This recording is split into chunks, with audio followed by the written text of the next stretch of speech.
I'm really clear about what I want, and I'm really clear that that's okay to be picky and put myself first because all of a sudden I'm feeling very energetic and very creative. Hi, and welcome to Don't Drink to Feed podcast.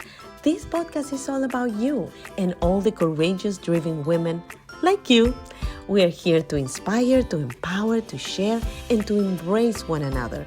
We will be talking with women from different backgrounds and careers about love, family, friendship, their wins and falls, and what it took for them to live the life they love. I am your host, Claudia Noriega-Bernstein, and I am so happy you're here today. Hi everyone. Today's guest is a woman whose life is a true testament to resilience and transformation. Jo Ann Fawcett went through 7 marriages, many of them marked by abuse, loss, and the deep belief that she just was not enough. So for 20 years, she was in a relationship with a narcissist without even realizing it. But during the pandemic, like a lot of us did, she paused, reflected, and began a 3-year journey of untangling her life, her patterns, and her identity. Today, she is the author of 3 powerful books that share her journey from toxic relationships to truly thriving. And this is a conversation not only about healing and awareness, but also to take us to the reality of what do we really need to do to choose ourselves. So welcome, Jo Ann. So happy you're here. Thank you so much for having me and for that lovely introduction. Well, I wanted to let them know what's coming, but I also want you to share with your own words a little bit about yourself. Sure. I live in Portland, Oregon. I used to live in California. I grew up there. I lived there for most of my life. And then when the pandemic hit, I moved to Portland to be close to my daughter because she said, come join my quarantine bubble. And I said, sure, because that's when the last marriage was starting to fall apart. And the ex is in prison, so I couldn't see him anyway. So yeah, I don't know if you knew that part, but yeah, No. so like I'm a bookkeeper by trade and I write on the side and I've had a crazy, crazy life. Suburban childhood, grew up in the 50s and 60s, thinking everybody's supposed to have this happy little family. And I joined the Mormon Church when I was 12 and again thought, oh, the ideal happy little family, that's just going to be my route. And I'll have 12 kids and life will be lovely. And I married 5 Mormon men and they were all terrible husbands and abusive in one way or another. I married 2 that were not. The narcissist is not, and my daughter's father was not, but he had his own problems and then committed suicide. I've lived in California, Utah, Connecticut, Ohio, been around a bit. I've been in Portland for 5 years and I've learned many things along the way with each marriage. So they weren't a total loss each time. I've learned a lot of things and I've learned to stand up for myself and I learned how to set boundaries and I learned what I need and I learned that it's not selfish to take care of yourself and put your own needs first so that you can have the life that you want and need and you can show up better for the people in your life. So we are important. Yes. And sometimes absolutely 100% we think that when we put ourselves as a priority, we're being selfish. Do you think that was the biggest truth you have uncovered about yourself in this journey? It is because my dad was an alcoholic. So my mother was the enabling codependent and she was never able to get out from under that. And so I learned that pattern. And again, when you're a Mormon and you're married and the man is the head of the household, so you just kind of go along. But then with my daughter's father, here I am. It's like, I've never stepped inside a liquor store. Here I am buying liquor for you and watching you smoke pot and take your Valium and stuff. So it's like, and I just put up with it. I made excuses for him when he couldn't go to work. And but unfortunately, he died when she was a baby. So then I kept trying to substitute, well, let's find you a dad. So I kept getting married. But it is. And so, like you said, I never felt like I was enough and I never felt like I could assert myself and be my true self. And after leaving this last husband, and it's taken me a few years, but I'm really clear about what I want. And I'm really clear that that's okay to be picky and put myself first because all of a sudden I'm feeling very energetic and very creative. And it's like, whoa, I think that was there. I know that was there all along.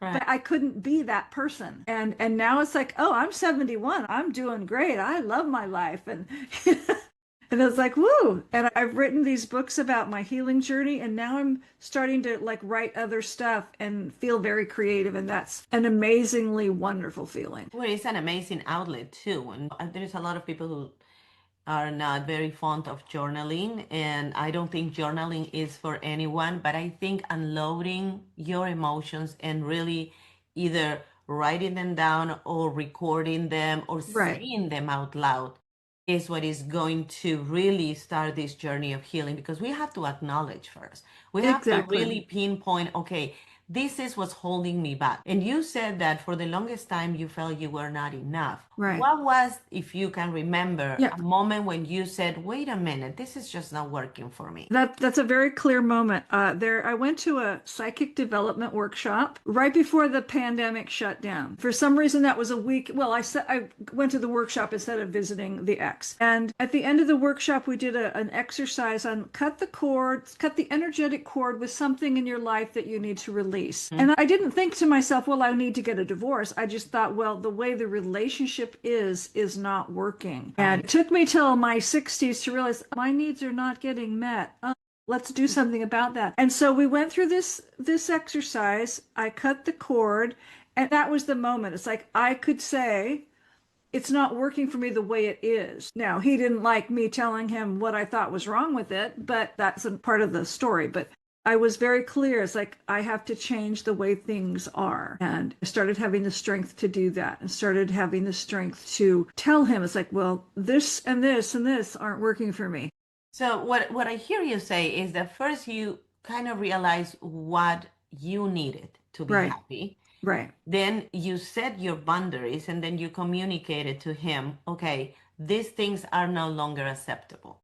Right. And I also went into therapy, so that helped too. But that was after I moved. But so it was several months between that aha moment. Well, that was like February. That was March. So that was March, and then by July of that year, I had moved to Portland. So whatever that was. So you have to put distance. Yes. Well, I mean, I didn't have to, but I mean, I was living in his old house that I was paying for, and it's a pandemic, and I was feeling really isolated. So, and I couldn't see him, and I had somebody to take care of the house. So it's like, okay, I'm going to go. Right. But you were in that marriage for 20 years. Yeah, we knew each other for 25. We were married for just a little over 20 or so, and the divorce has been final for about 3 years. And that's incredible. But I wanted to dig a little more into that relationship, because when we are in a relationship for so many years, we start adapting to things that if we were new in the relationship, we would never accept, right? Like 20 years later, if he comes and tell you something that he could have told you in the first date, you probably in the first date would have said, there is no way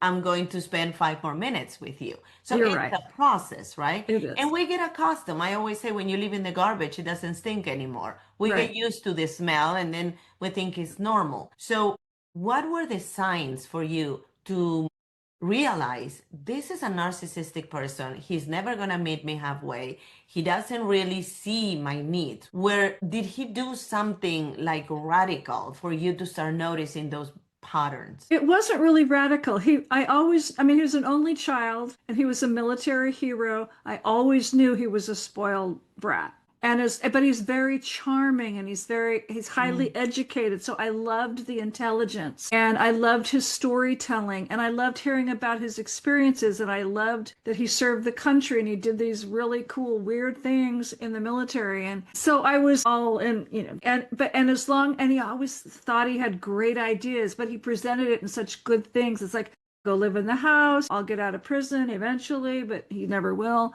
I'll take care of you, and da da da da da. So I just went along with it, and I was working. I have my own business, and as long as I was kind of doing his agenda, everything was fine. But there were a few moments here and there, because like when you're in a big room, in a prison visiting room, you can't yell at each other, and you can't have a fight. And he doesn't like to be embarrassed. So, but there were a couple of times over the years where we would kind of have a fight, but it's like, you can't leave the room. He's going to put your hand on my knee. It's like, don't leave the room. You may not cry. You may not embarrass me here.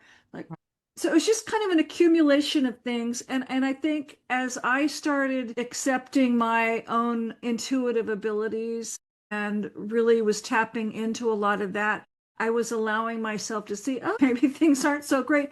And I was nearing retirement age. And it's like, how am I going to retire if I'm still paying all the bills and he's not getting out of prison anytime soon? And that was what started the conversation.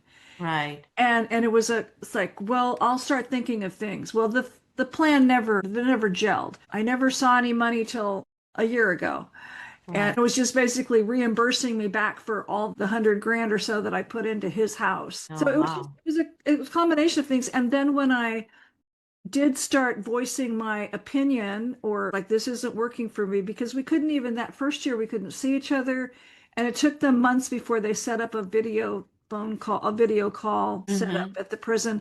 So we were writing these letters, but I would get back these really nasty letters, turning it all back around, because the narcissist has to be right and they have to turn it back on you, and you have to be the one that's wrong, and none of my ideas were right. So I'd get these letters, and that's a little wearing. And then I'd read them to my daughter, and she's, Mom, how are you putting up with this? And I'd cry. And then he'd try and smooth things over. Well, I really want to work this out.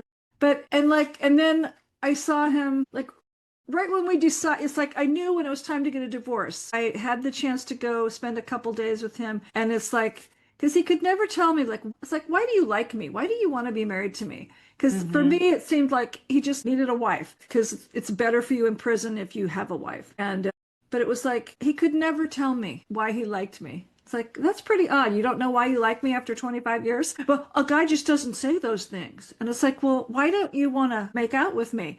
Well, you should have tried to be prettier. It's like, so all these things. Right. It's like, okay, that's enough of that.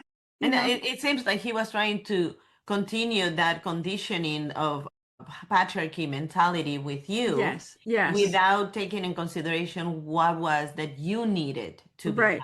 Yeah, no, he saw women as pets. And he thought that was funny. He basically told me that early on. And I kind of laughed and went along with it, but I'm not a pet. I'm a very strong, a capable woman.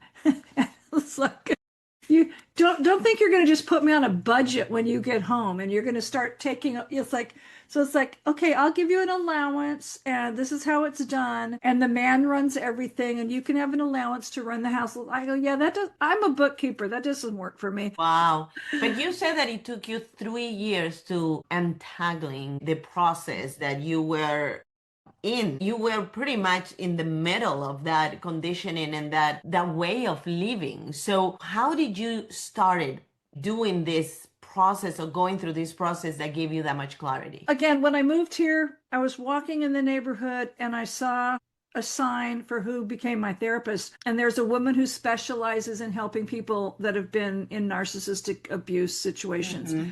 And it's like, the sign's right there on the side. I was like, oh, I think that's what this is called. I need to call her. And I worked with her. I've graduated, basically. So we're not working together now, but I worked with her for several years. And that really helped me get clarity. And I have some other mentors.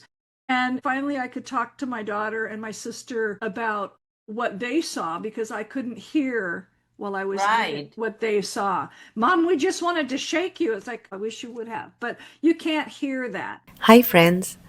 I have a small favor to ask, and I'm so sorry for the interruption, but this is really, really important to me.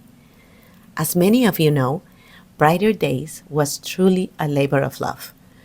I wrote it for every woman who has ever questioned her worth, felt stuck, lost her direction, or needed a reminder of the strength that already lived within her. I am incredibly honored to share that I am a finalist for Author of the Year 2026.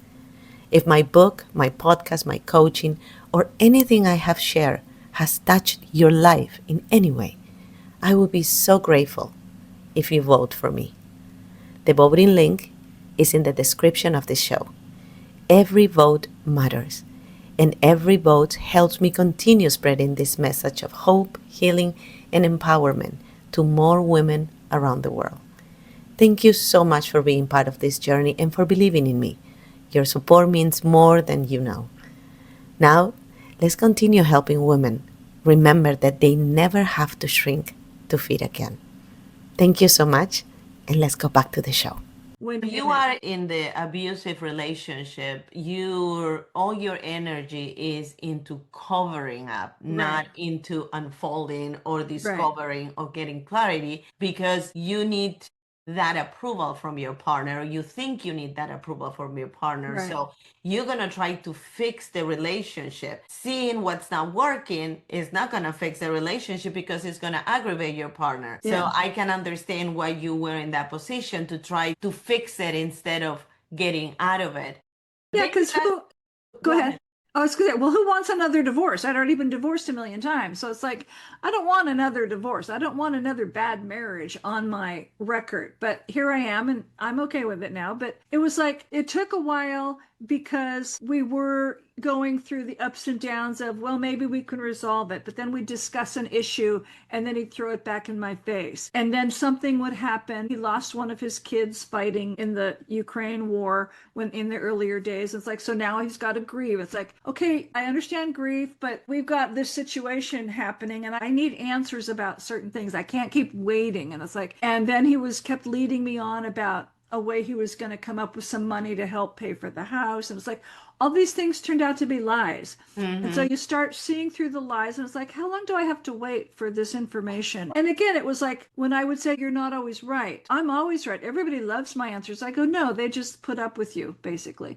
And all these people that had heard me speak about him as a military hero still think, I mean, I'll give him that. He is a military hero, but it's like, but he's not the man that they know. So when I'm seeing those people now, well, how's your husband? I go, number one, we've been divorced for a while and he's fine. We're not married. He's this over here, but privately he's a terrible husband. So they didn't see that. Nobody saw this side of him except maybe his other close friends in prison. You know, maybe saw the side, because I would say, like, did he always, did you guys ever get a word in edgewise? No, we just let him talk.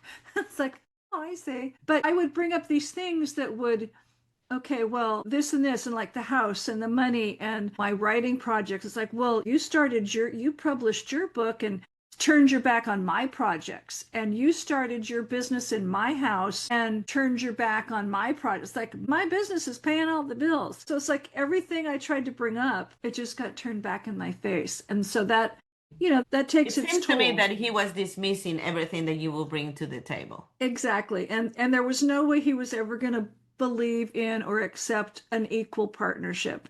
And that is like top of my list these days. Like, I have to have an equal partnership because, the patriarch isn't working clearly, especially not in my life. And matriarchy is equal partnership. It's not that the women are dominant, it's equal partnership. It's a way of seeing it. Yeah. But I mean, I think a good balance would be ideal.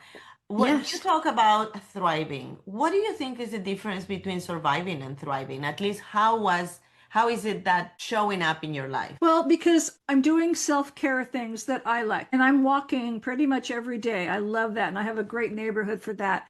I'm getting a monthly massage. I go out with my daughter once or twice a week just to eat, and we meet. I have time for my daughter. My grandkids are older and very busy, so I don't see them very much, even though some of them live here. But that's okay. That's the way that's supposed to be. And for St. Patrick's Day, there was a live performance of like Celtic Irish music. And it's like, well, I'm just going to go, and I'm going to take myself.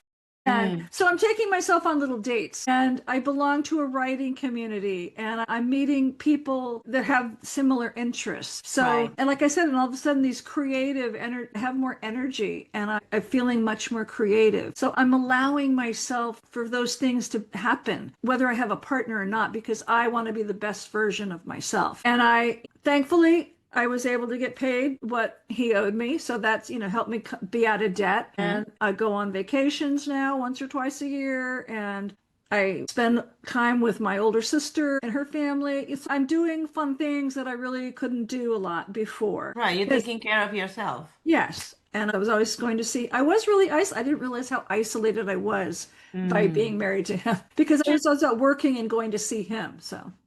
And I'm sure that writing these books, because you have 3 books, so writing this book has been a very important part of your healing process. Right. In the 3 books that you wrote, which of the books was the most vulnerable to write for you? The one about him. I mean, the first one The first one is about like the first 6, and he was in a good light, which he didn't see it that way, but he was in a good light.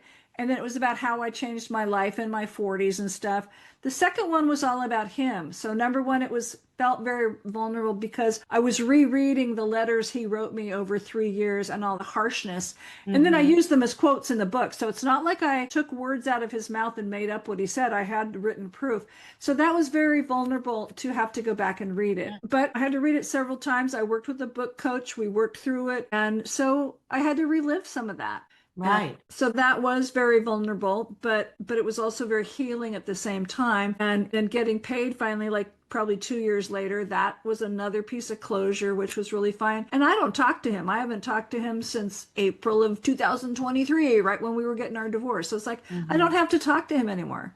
And we don't have to argue over what I have to give back in order to get that money. It's like, I haven't had to talk to him. I saw the representative who handed me the check and I handed him the stuff. So that was probably the most vulnerable book, having to relive some of those conversations. Do you feel you have healed from that relationship? Do, because again, it's like, I never saw myself as a victim when I talk about these things, because people it's like, why are you talking about the past? I go, because for me, I want to help other people who are in similar situations. And I just see them now as learning opportunities. I don't live in victim mentality, and I just want to help people if I can.